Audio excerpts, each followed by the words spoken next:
Good morning आपणक एक new fresh video को बहुत बहुत स्वागत।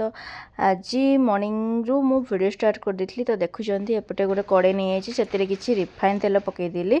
तो पानी एवं पूरा गरम हो गला मुझे गोटे इपी नहीं जाइली। इपी नहीं सारापर से टे कि परिमाण फुटिया छाड़देला मैगी भल भाव फिटी गला। तो एपटे मु कोबी आलू को काटी नहीं छोट छोट करके आउ किछि कंचा लंका आउ गोटे पियाज को छोट छोट करी काटी नहीं मु आज भाविली इपी को मु चाउमिन स्टाइल करके खाइबी बोली से माने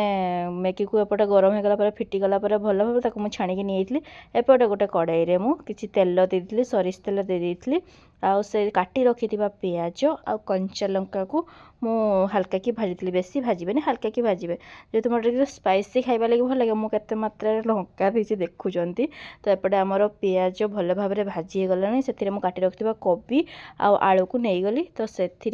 किसी हलदी गुंड पकईदेली आउ स्वाद अनुसार लुण पकईदेली तो एपटे हल्का गलई की भाजी नहीं गली तो सीझापी किसी समय छाड़ीदे तो मझे मुझे हल्का काढ़ी भाजी देती पुणी सीझी कि ना देखुली तो सीझिनी तो से पुणी आउ थे ढांकी रखी एबे आमर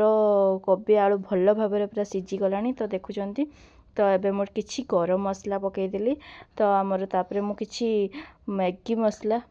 नो इपी को जेहेतु करुँची इपी मसला टी पकईदेली आउ किछि परिमाण में लंका गुंड पकईदेली तापर हल्का की भाजी नहीं जावा। तो एपटे जो मु छाणी रखी थी इपी को ताकू मु से पकई दूची से पकई देकी तापर किछि आमर पुणी इपी मसला आउ थिला जहाँ ता ऊपर ताकू मु पकईदेली पकई दे सारा पर